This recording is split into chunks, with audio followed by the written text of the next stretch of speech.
all for you right here on the show.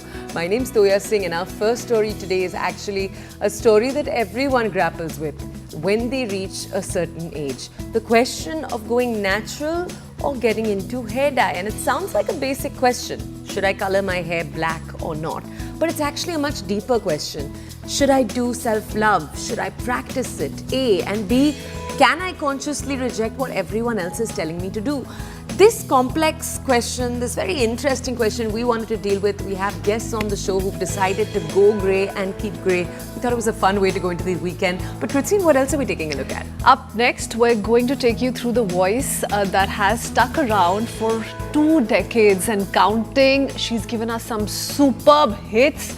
These are songs that you've kept humming through the last 20 years, and it's been a splendid journey for her. She will break down what the story behind the scenes has been like for her. Shilpa Rao this Friday on The Breakfast Club. Alright, first hair. Grey hair, not a trend. It's just a new normal. Old or young, we're seeing people go grey and unbothered as they embrace what's natural. Why women are done hiding their grey hair, and why looking sexy at 60 and 70 with grey hair isn't just for men anymore. The voice behind Barbad, Khuda Jaane, Besharam Rang on The Breakfast Club. Shilpa Rao opens up about music, her mind space and much more.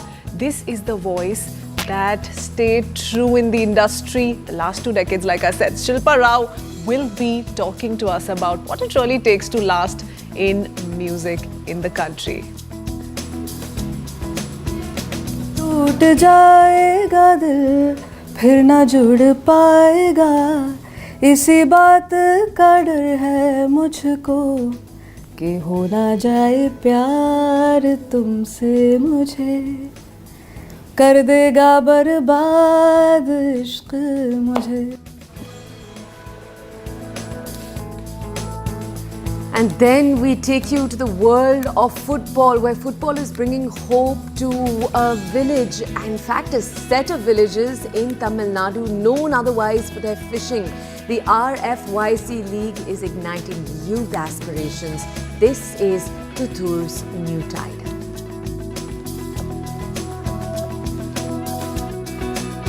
And thank God it's Friday. Perfect weekend planner for you on The Breakfast Club. What to watch, where to go. Kaveri joins you with all the details.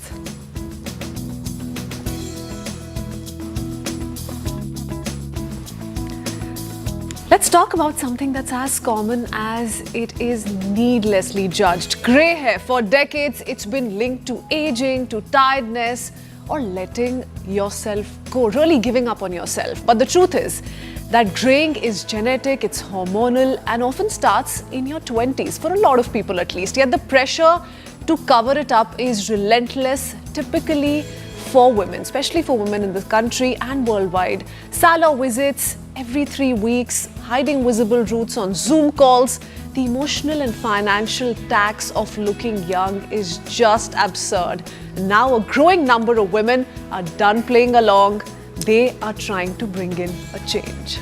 But do you remember that they're really not making a statement? And that's something they say too. They're just living their lives without dye. And maybe it shouldn't be called big words like bravery. It's literally just that simple, embracing themselves as they are. And in the public eye too, we have seen this shift. Actresses like Neha Dhupia proudly sporting her signature grey streak. Dimple Kapadia's legendary hair, she's let hers grow out on camera. Samira Reddy's Insta is full of silver selfies. And in the West, women have been repping this for a while now. You've Helen Mirren, Jamie Lee Curtis, Andy McDowell, all normalizing what should have never been abnormal at all to begin with. So this morning we're joined by 3 women who've embraced their greys without apology and without turning it into a hashtag movement. Joining us now, Anjana Dubey. She's a blogger, creator of Sparkling Silvers, and one of the first voices online to document the grey hair transition in this country. Saraswati Anand, fitness coach and marketing head, who brings both biceps and silver streaks to boardrooms and beaches. We also have Maitri Jonala, whose viral bridal photo with grey hair shut down every stereotype in the book. Hi, three of you. Lovely to have you with us this morning. And what a lovely frame. Love this, really. Can I start with Anjana? Anjana, you've turned graying your hair into a movement. You are essentially wanting more and more women to embrace the idea. Where did that thought first come into your mind? How did this journey begin for you? Tell us more. Yeah, for me, I started graying at the age of 13, and at the age of 30, when I thought that I need to ditch the chemicals on my need to embrace my hair, I was looking in for inspiration around, and I couldn't see much kind of women who were young and going gray. So as I was going gray, I thought, why not I must document my own journey to inspire others also. And at the same time, I started my blog also. So I think this is the only thought that inspired me to be on this journey and help others also. Wonderful. We want to salute all of you. And again, I know we don't want to make this sound as if it's like a very, very brave thing when it is just embracing natural, but it is still really cool and just lovely to have you here. But Maitri, if we could come to you, we'll just pull up those visuals of yours that went viral. These were you as a bride. Maitri, tell us, and to our entire panel, share the details you're comfortable sharing. Don't share what you're not. But we do want to ask, Maitri, when did you start graying? Tell us what you're comfortable with. And also tell us, when these bridal photos went viral, you obviously didn't predict it. But tell us about that process, deciding, okay, I'm going to, stick through with my grey hair. Was it a thought?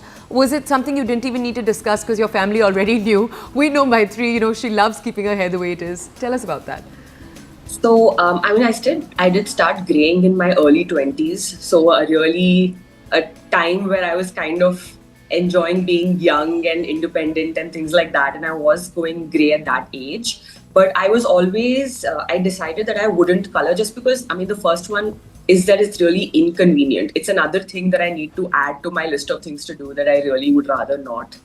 And in regards to my wedding day, I think one thing I wanted for sure is I wanted to look back at them and recognize myself and know that this is actually what I look like at this point in time and give an accurate description to whoever I would show them to. So I think in that way, I feel like it's just the most accurate representation of me at that point in time. So it's like a good record. It's a true record. That's wonderful, as it should be. Yeah. But and just love your hair locks as well. It's looking lovely. It's looking lovely. Thank you so much. Beautiful. Saraswati, can I come to you? You're setting an example in so many ways. Silver hair, of course, that's the conversation we're going to take forward with you. But being a corporate woman, also the manner in which you're really setting an example, urging more and more people to lead a healthier life, ensure that they incorporate a healthy routine into their working lives as well. So tell us how this journey has been for you, and when did you decide to really give up on the colors and just be like, this is who I am, let's go with it? I think I started graying like the others, probably late 20s and early 30s. That's when I started graying. And I went on coloring my hair right till my mid 30s when I discovered my autoimmune disease. And then it was a realization of here I'm trying to put band-aid fixes on my hair, trying to look young, but under the hood, things had gone wrong. And I said, what am I kind of doing this performative nonsense for? And I decided I would embrace what I was, and I'd kind of bring in strength and health from inside out rather than fix the external factors. And I just let the hair be. And of course, it, like everybody else is saying, it's another thing to do every 3 weeks. And then there is always these comments that, the tip of the hair starts turning gray, and everybody loves to point those things out. So I just decided I was done performing for people around me, and I would only serve myself, health-wise, mental health-wise. So I just threw it all to the winds.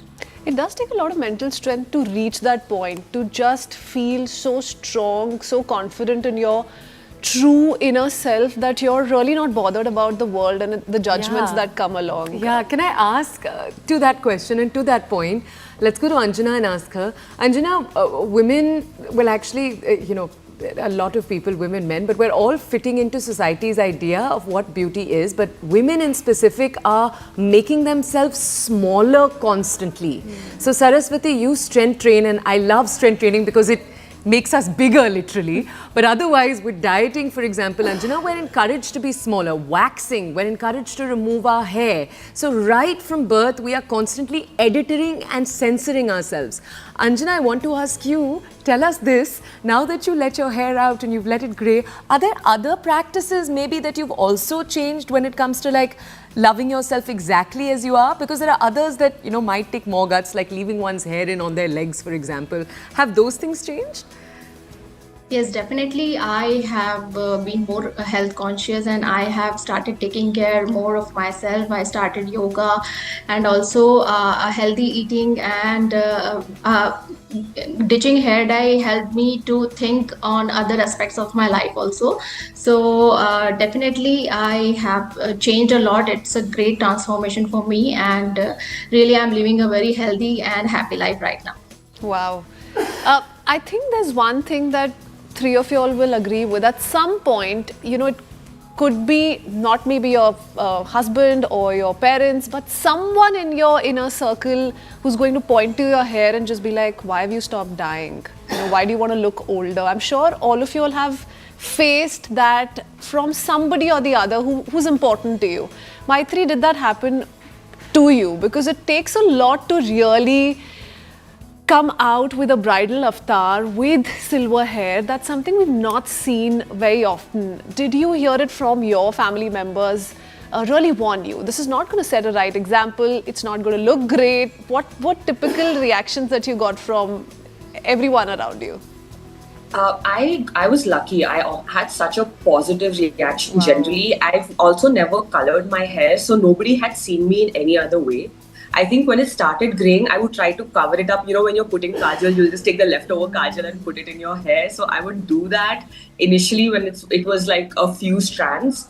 But at my wedding, it was great. My mom was an inspiration for this. She started graying at 30 and she colored her hair for almost 20 years. And she just decided this is not working for me. This is not healthy for me.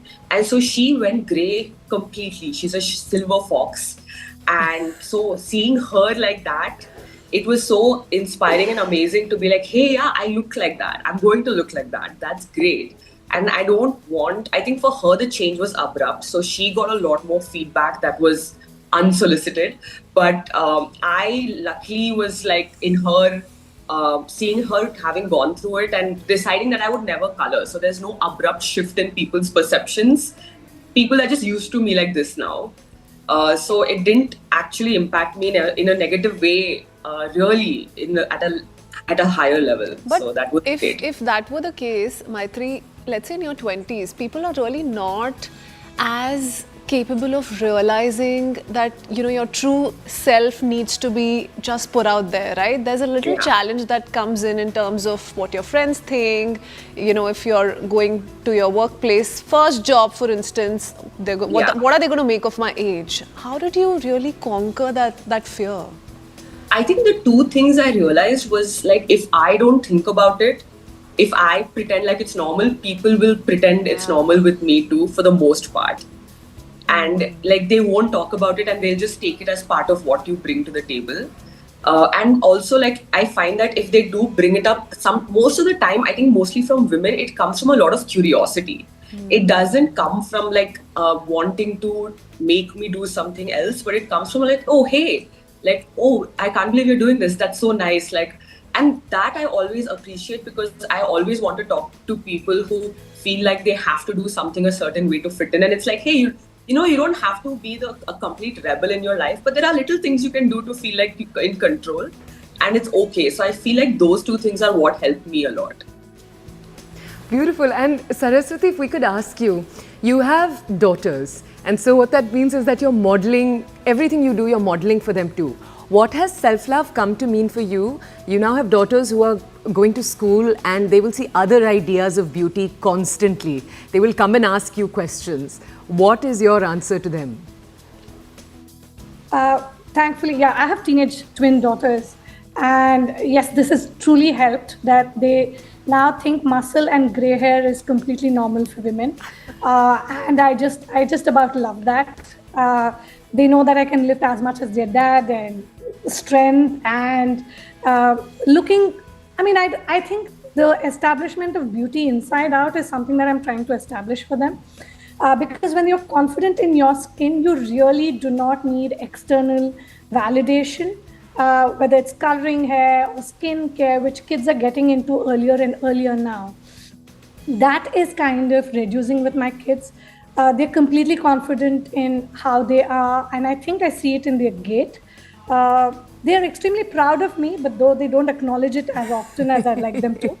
But yeah, I hope I'm establishing that they don't need to perform to be accepted and follow the beauty standards that are set. And yes, waxing and body hair, that I'm trying to tackle. I'm not saying I'm all there, but I'm trying to tackle that to show them that that's normal too. Oh, wow, it's a journey. It's a journey. It's an ongoing journey. It is definitely a journey. Saraswati, that's as far as messaging to your children is concerned. What about your professional space? Do you get these kind of questions there too? And how is graying changed, if at all, what you feel about your own personality, in terms of authority, in terms of control at your workspace? I think it's given me more. I mean, it's really added on because now I think people take it that I have the experience, and probably the confidence somewhere does shine through. When you're so confident in who you are and you're not probably accepting people's standards of how you should look and behave, I think it just sets about a bar of what they expect from you. Once they have accepted that, I think it's truthfully, when you're comfortable in your own skin, I think people just accept you. And they start looking beyond the coloring of hair, the makeup or body hair. It's just you being comfortable in your skin. I think that's the first bar one needs to cross. And once that's done, I think the platform is set. Let me ask all three of you a question. Anyone can answer. You don't have to go turn by turn. But we just want to ask, do you think grey hair will ever be the epitome? It might be considered sexy on some right now, but do you think it'll ever come to be the epitome of sexy, or do you think maybe that's something women should just stop aspiring for in the first place? Or evolutionarily will that never happen? What's your thought on that? I mean, I don't know if the grey hair in isolation or silver hair in isolation is what will add the sexy factor. So much of it comes from everywhere else, like who you are as a person, that ultimately you will make it sexy if you are like that as a person. You know what I mean? You will bring that yourself, and everything else will kind of support it. So Yeah, that's I'm waiting for the next Bond girl to be someone with grey hair. That's what I'm like. Yeah. But do you think that's changed? Anjana, you think that's changed? Because typically grey hair on men is considered sexy. It's like George the in Clooney thing. for the last 20 years. It's the most acceptable version of a male lead in films. Elsewhere, has that changed to some degree for women? Because you're closely associated with that movement.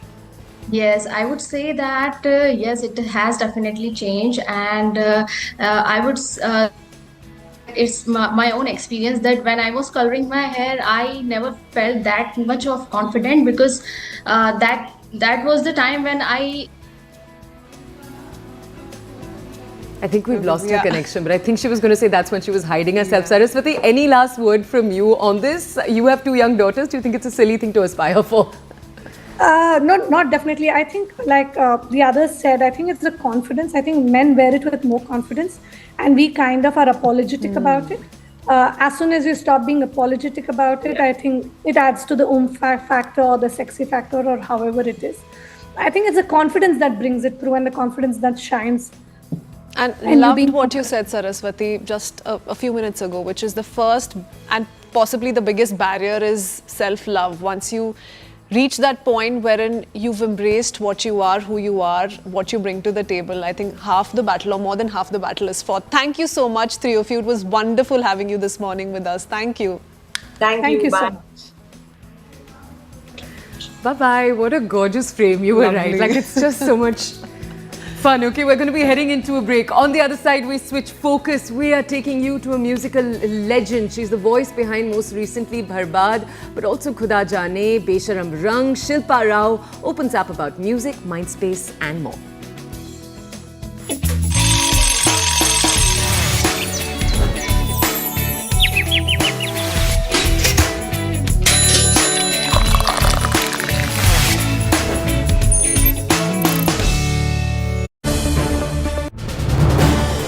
This is News 18 Network.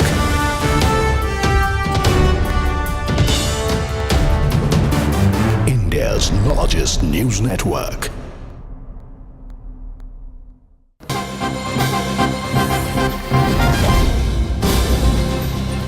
All right, Trump's modified reciprocal tariff rates come into effect from today. India to pay 25% tariffs, Pak to pay 19% after trade deal with United States. Bangladesh and Vietnam to pay 20% tariff and Brazil to pay 10% tariff. So this is the latest that we are picking in terms of trade deal between different countries from United States side. Let me go back to my colleague Sanjay Suri, who's live with us from Washington, DC. Sanjay, how this is going to impact relationship between United States and India when they are charging India with 25% tariff? And also, do you think it's a pressure tactics because the talks are still on and we are expecting a delegation of United States to come to India to take the talks forward? Well, with Trump, everything is pressure tactics. And with Trump, anything can change anytime.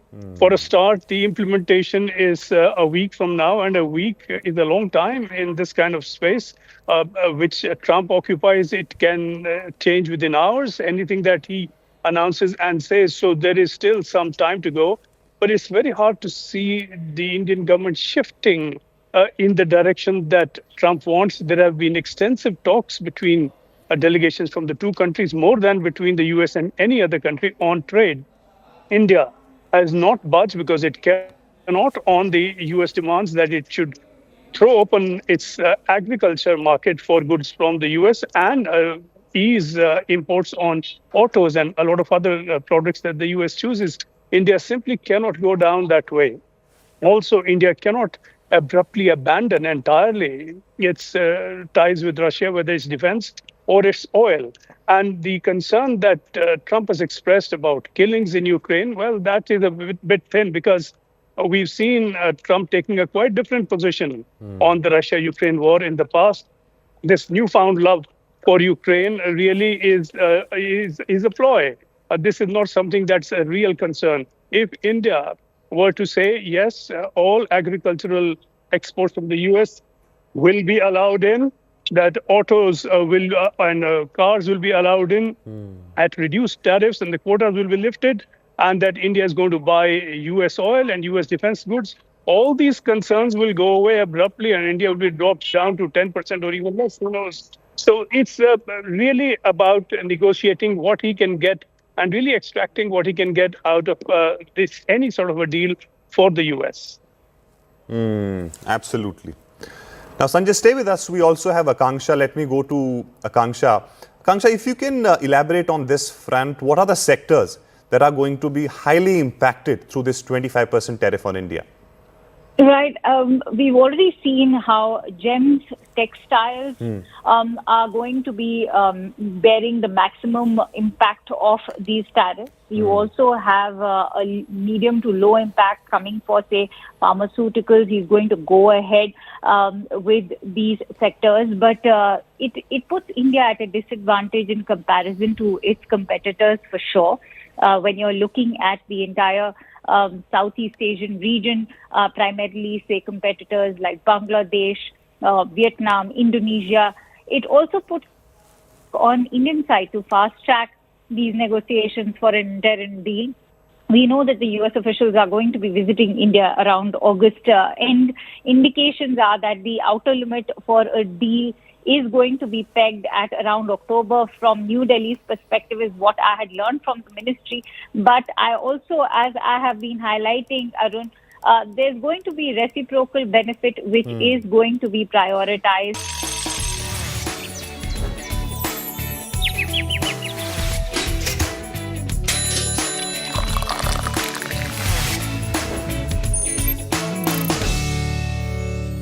Let's start with the big question being asked to you, especially in terms of reaction you're getting for Barbad in Sayyara and also Metro Indano. How's it going? How's it feeling? And what do you make of the response so far? It's gone insane, viral on social media. The feeling, like health-wise, it's sick because I am a bit. We've been just. In fact, being in Delhi, one good thing about being in Delhi right now is the sun. I've not seen the sun in the longest, so it feels so good. We've just been having heavy monsoons in Bombay, and yeah, everyone's falling sick. But then it feels good to stay home and you know, catch up on what everyone's going through, watching the movie or listening to the songs. Yeah, I mean that warms you up a little bit. Can we ask you a slightly nerdy question? We were reading, no, we were just seeing you talk a little bit about your process, and you were talking about how you feel the day of recording is a recording where everyone in your life already knows that they need to give you a little bit of space because it's a big day for you.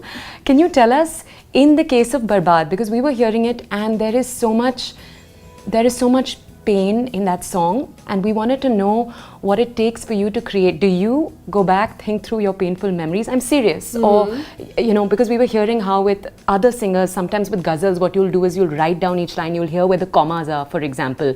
You know, you'll go through it. I do that even with any song. I write it down myself in Hindi, Devanagari. It helps to make those commas where you can breathe. So, you know, those little notes you can make. And yeah, I mean, it's not necessary to go through that pain to know what it's all about. I mean, that's why fiction is there in our lives, that you can be an empath and feel for another person without actually being in that situation. So, yeah, you just try to find your connection with the character. So let's get into the mind of Shilpa Rao, you know, minutes before she walks into a recording studio. What's your mental makeup like? How are you feeling that day? We've already spoken about the angst in the family, that let's not bother her all through today or tomorrow or through the days that she's recording. But what is going on in your mind? It actually differs. I mean, obviously you're driving through traffic in Bombay, which not very ideal or poetic, but then yeah, if you're that's why I like late night recordings, you know, like the whole city is asleep and you know, you have some people scattered here and there, and that drive is very nice. And it's the drive back when you've had a good session, that is like, that's some other level drive. It's peaceful. I usually have my windows down, like feel the fresh air instead of putting on the AC or something like that. But before I enter the studio, I think it's important to have fewer people in the studio. Do know that when it comes to your kind of music, there's not one particular style confined to you. You started with classical music. It's very close to your heart. Everyone knows that. But how much of that part of your life has helped you in getting to or swapping from one genre to the other? You know, be it contemporary, be it something that's pacey, quick, or heartfelt, emotional songs where you're going very slow, very deep into the song. How much of that classical music journey has helped you? Actually, everything. Whatever you've learned, and if you're using a long note, it only can be possible if you've trained that way. So, from breath control to pronouncing words properly to minimizing the very obvious harkats and to minimize it to something which fits well with the song. For example, in Beshram Rang, you can do many murkis. I mean, there's no end. But the point is, we only took that when we finished the antara, when we came back to the mukhra. That only one point where it felt like, okay, you can't have too many cherries on the cake. It's always one cherry on the cake. So There can't be too many frills, basically. you have to have, otherwise if there are too many frills, It's then all frills. it's all frills, then it becomes monotonous. So you need to pick and choose, and all that judgment comes from classical music. So even if someone says, Beshram Rang, how do you need to be trained? It needs all that training to do that. It sounds like something which you can, doesn't feel it has that much training, but then yeah, it does. Yeah. It does, yeah. Can we ask you a little bit now about something you talk about sometimes, Right. which is just how much, well, you love a few things and you talk a lot about coffee, for example, Yeah. but we want to talk to you about food. What do you love cooking these days? Because for a real foodie, I feel like the fascination changes from time to time. So is there Yeah. something you're loving cooking and you're loving to play right now, maybe while you're doing that cooking? Take us to you behind the business, behind the work. I started off with like very basic stuff, like what? Poaching pears or something like that. Yeah. We started off with that, then like a proper lal mas or something like that, which takes 4 hours. Yeah.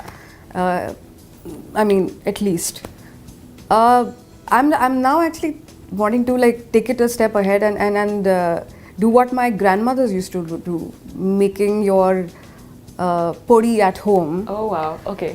Because whenever I wanted to have puri, it was always, Mom, can you please send some? Or, when Nani was alive, she would make it for us. But then, so yeah, now you're perfecting podi at home? Podi at home. Have a very packed schedule, or you have some time to yourself. What do you like taking out time for? Is it books?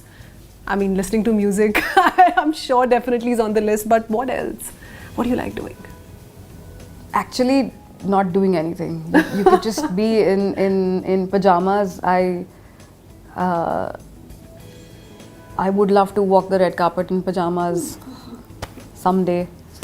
It would be nice. We will make that day happen. Yeah. And it's nice to actually make that coffee and have it at peace. I think that's something which is very important for me, because A, I'm not a morning person. B, once I get up, it takes me a lot of time to really get my mind started. So it takes me some time to really be fully aware and focused. So I need that time. So if I'm not doing anything, it's great to have that time for yourself. And because when you're taking a flight, you get up and then you are at the airport, and if you meet someone and I'm quite zapped, because You weren't prepared or ready for it, or I'm not awake. I'm not awake. My mind is still Phenomenon we keep sleeping. talking about. My mind is still sleeping, so I look awake. I am wearing my shoes and socks, and then my bag is there. Everything do is, look, yeah. I look awake, but I'm not. Yeah, This so is really out of the box, but the moment you mentioned friends, one thing I couldn't help but think of is if I was Shilpa, my friends were to sort of, they would just continuously make a pleas to say that, you have to come here and do a gig for us, or come here because my friends want to perform. Do you get that kind of requests? Please join us. Somebody wants to have this personal sesh, let's do it. my friends are lazier than me. My friends are Great much choice lazier. then. We've chosen each other, that's why. My friends are lazier than me. And you've not told some of them that you're a singer is another fact I've seen you say in one or two क्यों interviews. बताना है? Yeah, क्यों which I'm बताना like, है? what does that क्यों mean? I have a lot of friends who for the longest time didn't know what I do, which I find is a very normal thing to Really? have It's one friends. way of going about life. I didn't know what they were doing. I just knew that they're Charu and Pankaj and they're great friends of mine, और क्या जानना है? तो बहुत साल ऐसे ही निकल गए. बाद में पता चला अच्छा आप ये करते थे, आप वो करते थे, but ठीक है. हम आपसे एक प्रश्न we want to ask you about. There's a question we get asked, like we had, we've told people we were going to interview, and there's a question about if one were to ask you, if they're a young singer, if they're developing their own voice, and I know you give many greats credit for example, inviting you to Mumbai, telling you to perfect your craft. Someone asked you, how do I find and discover what is my sound beyond just the musical artist I like singing? You would obviously say Riyaz, but apart from that, what would you tell them? How does one listen and perfect their own sound? It's a self journey. You need to also find out what you are as a person. What things do you, what are things that are important to you? I was brought up at home by very, strong-minded people. My father has very strong opinions. My mother, both my grandmothers, my brothers. I mean, none of us are someone who can be. If we were taught to question, we were taught to have a discussion. Okay, this is what I feel. This is what I want to do, and in that same way, I would also get that reply from them. So, being brought up in that kind of house, I was also exposed to a lot of female voices, which were the start of the inspiration, where you don't have to sound like one person. You had Begum Akhtarji, who was not just her voice, but she was vocal about things. You had Prabha Atreji also, who spoke about what classical music can do and how it can change your life, how it can make you a better artist. We also heard Emma Subbalakshmi ji at home.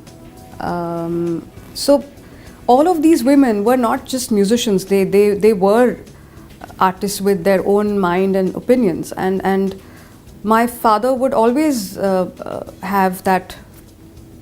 My mom and my father both had that very open-mindedness about them. Okay, ask me what you want to. We'll sit down and have a discussion on it. We can talk about it. Just because we disagree doesn't mean that we don't like each other, which you see a lot nowadays.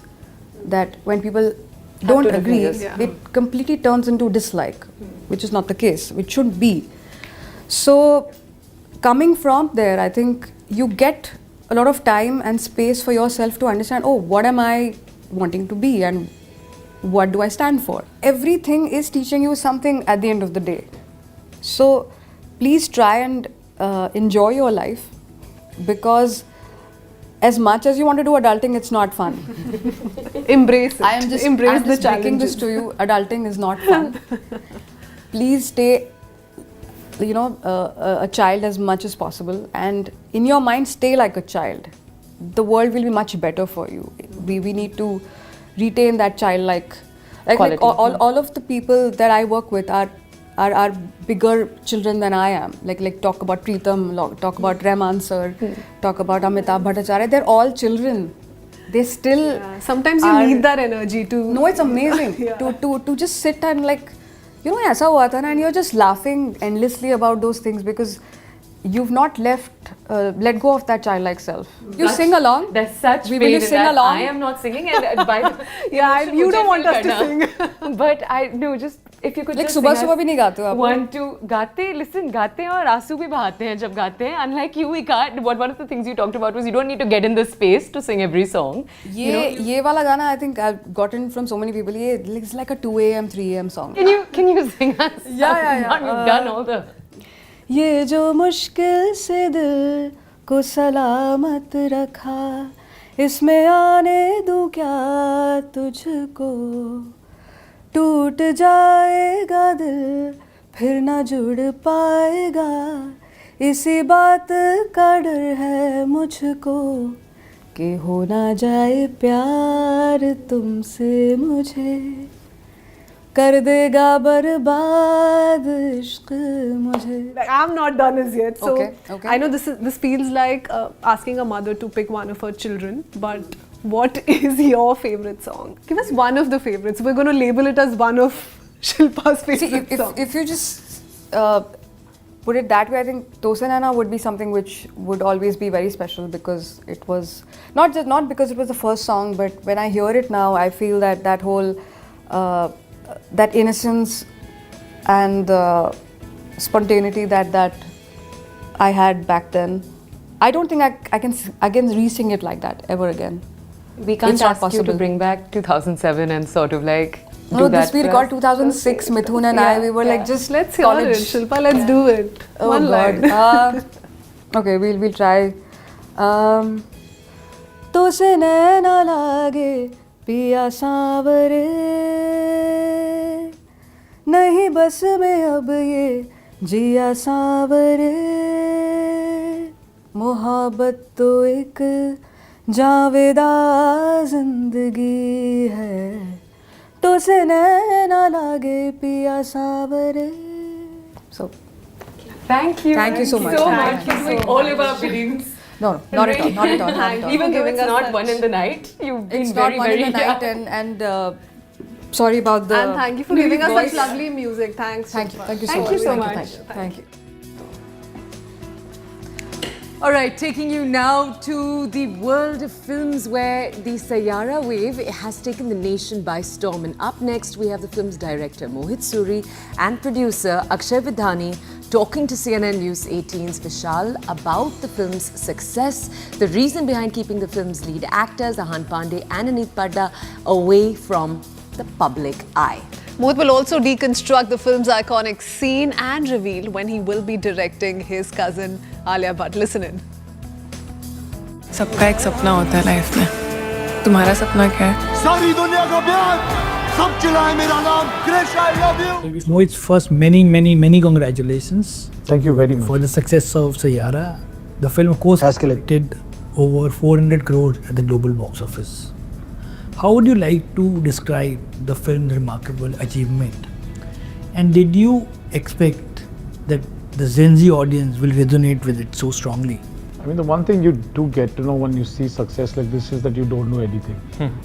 So you don't go out to expect to make blockbusters like this. What you can only do honestly is be honest to your content and to what you're trying to make, and work on the fundamentals of what is good music, a good finished product, shooting it well, editing it well, and trying to play to an emotion rather than to play to a business.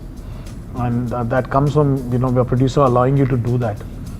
All they asked for when they met me was, can you make your best film of your life here and give us your best music? And I think, I don't know if I did do that, but I tried to come as close as possible. So all I can say is, that's what I know. What is the strategy behind excluding film lead cast Ahan and Aneet from film marketing campaign?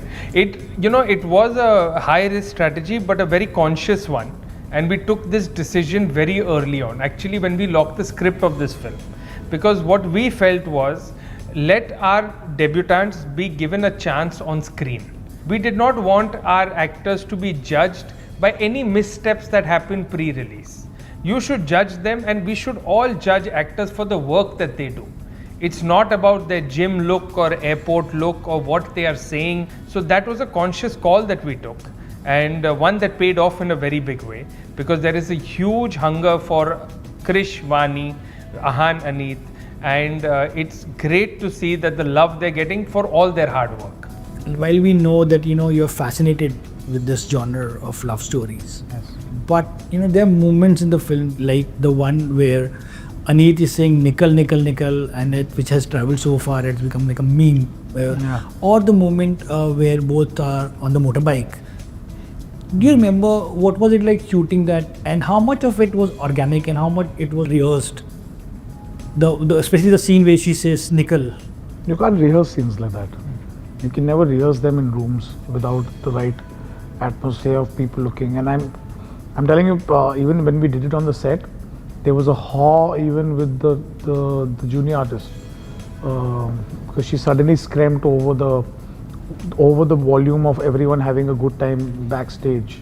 There was a backbone of a script, and what we did and everything obviously was pre-decided. I had to go into their world rather than making it like a wall of stone and bricks and cement. I had to mold it like a clay structure and go into their world and see where they're taking it. Yes, there was the thing that she does stab him, but how he reacts to it. I said, what? He had to ask simple questions. Why do I come forward? So we added that line of Mahesh saying that I didn't know she was sick. So these are, I'm not saying we had things planned, we knew which scene we're doing, what we're doing, what the dialogue was, everything. But you had to give them the room to spread their wings. You know, Ahan and Aneek have become nation's darling overnight. How have you advised them to handle this stardom and attention? I am not the one to advise them on what they should do. I think if I had my way, I would tell them misbehave, go on top of the world, do everything wrong. I think they have a very professional team that Yash Raj is managing and handling with them. So, our core ethos is about hard work. We have a fantastic talent agency.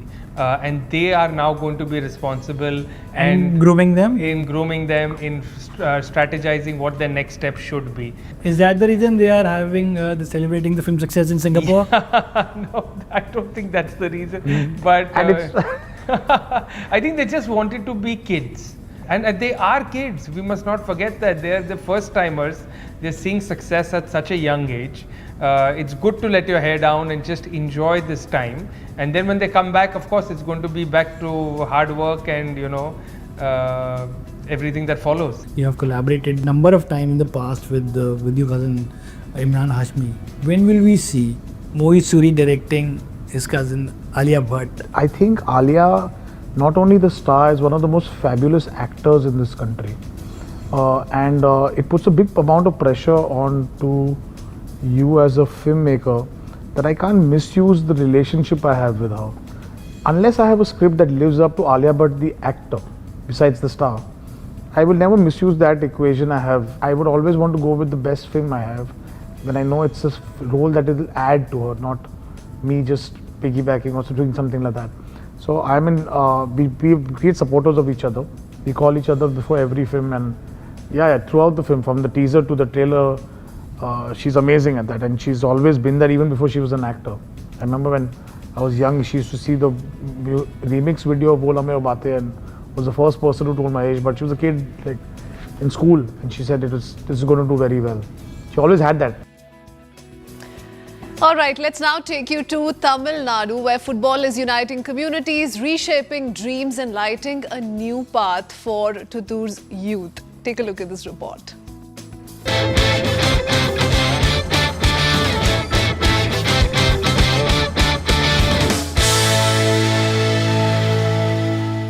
In the fishing villages of Tuttur, part of Kanyakumari, the sea governs all, tides, tempers and destiny.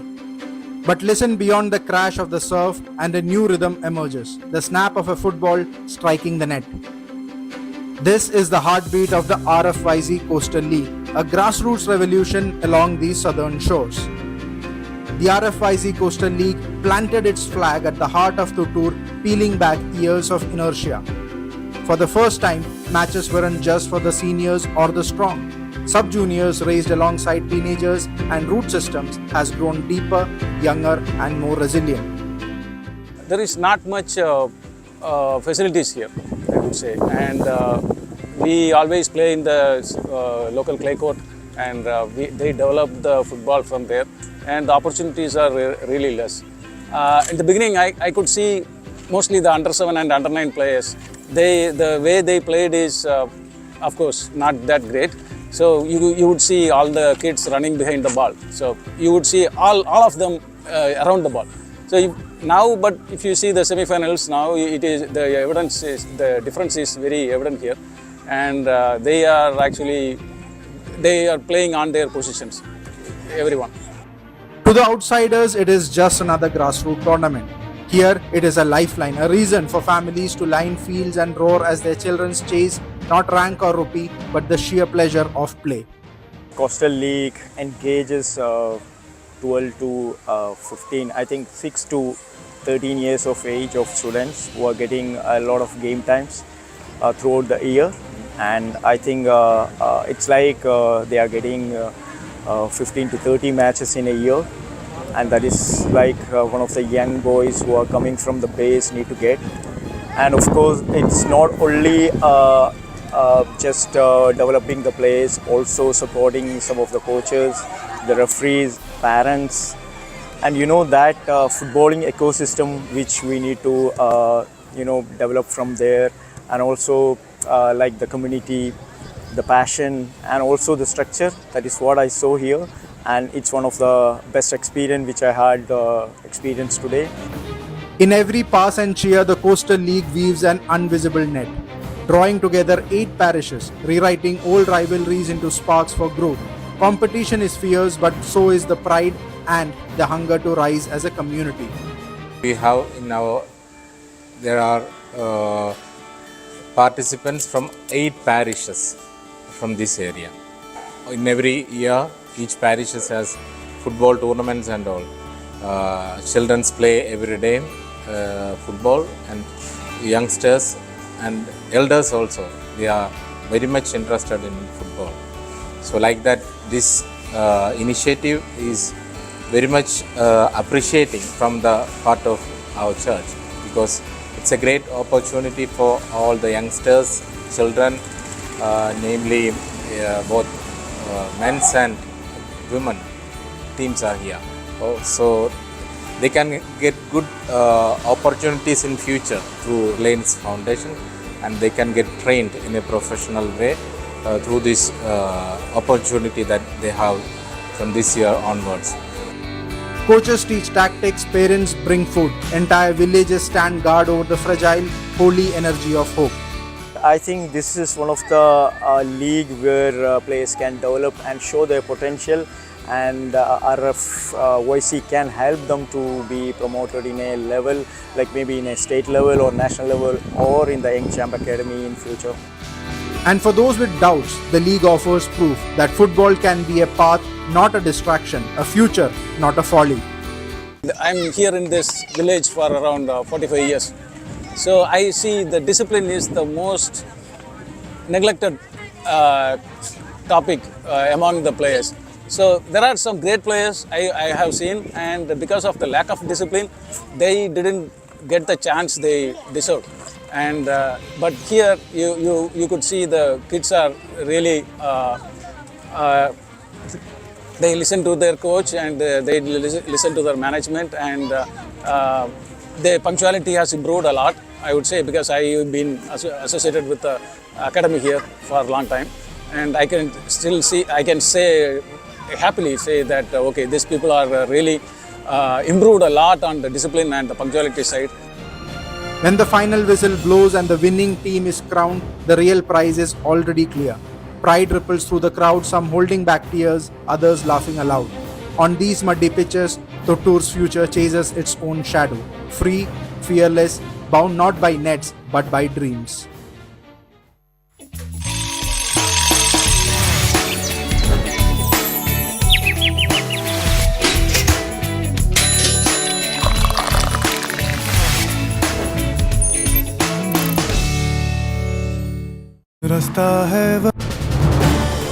This is News 18 Network.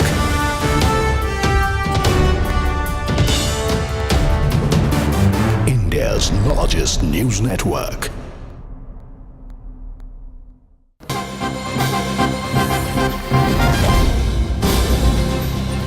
All right, Trump's modified reciprocal tariff rates come into effect from today.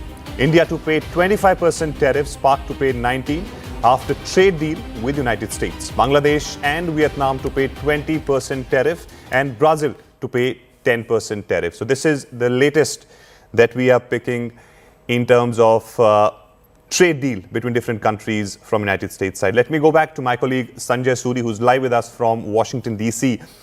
Sanjay, how this is going to impact relationship between United States and India when they are charging India with 25% tariff?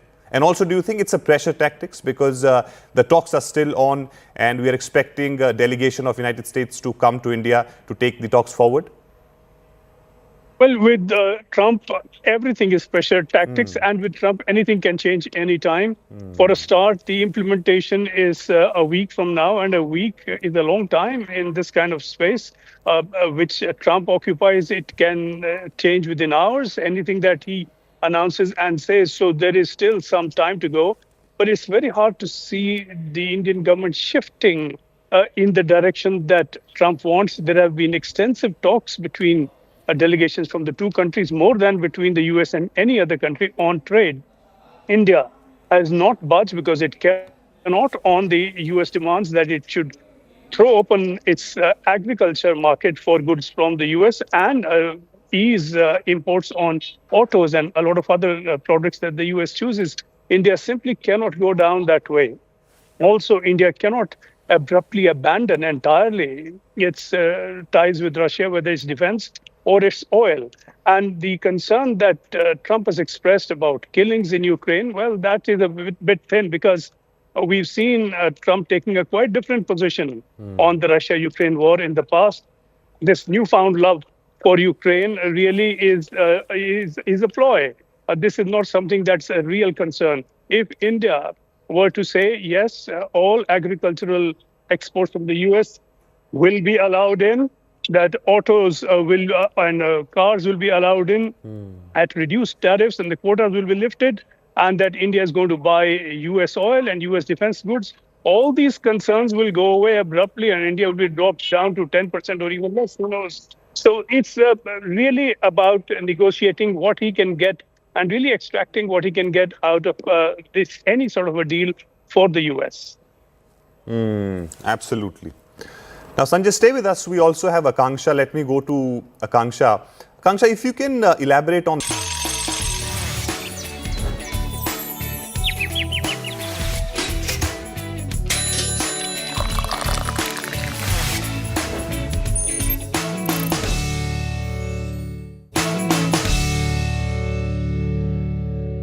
It's a brand new week, and movie lovers, you are in for a treat. Here's what's rolling out at the movies this weekend. First, we have Son of Sardar 2, a spiritual sequel to the 2012 hit. This action comedy is directed by Vijay Kumar Arora and stars Ajay Devgan, Mrunal Thakur, Bindu Dara Singh and Ravi Kishan. Expect laughs and drama as a man pretends to be a war hero to help a couple win their parents' approval.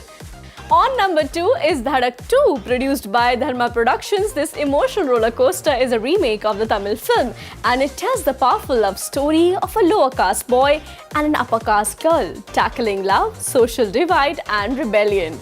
Next is Ajay, the untold story of a yogi inspired by the monk who became chief minister. This biopic of Adityanath, played by Anant Joshi, showcases his journey from monk to the political leader. It explores power, faith and transformation. Moving on, OTT lovers, you're not left behind. With July ending and August rolling in, platforms are dishing out thrillers and family dramas. Here's what's dropping. First is Houseful 5 on Amazon Prime Video. Akshay Kumar is back with his star-studded gang, a mix of suspense and comedy. The 5th installment is the franchisee raked in 300 crores globally. Don't miss the badness. Next is Baketi on Z5, a heartfelt tale from rural India. This series follows a newlywed couple as they juggle love, family and small town quirks. Expect laughs, tears and a lot of warmth. Now it's time for events to attend live and on the ground. Kumar Sanu performing live in Mumbai tomorrow, so sing your heart out with 90s nostalgic and timeless hits. And if laughter is your therapy, Anubhav Singh Bassi performing live in Delhi tomorrow. This is your show, so Delhiites, don't you dare miss it. That's a wrap from me this week. I'll be back next Friday with more movies, streaming gems and events you won't want to miss. Till then, stay safe, stay sizzling and stay ever happy. And also, don't forget to binge watch. Bye-bye.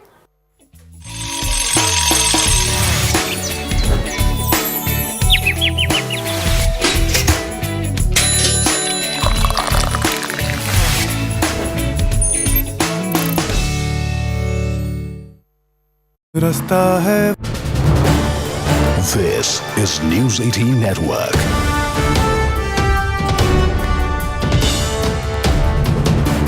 India's largest news network.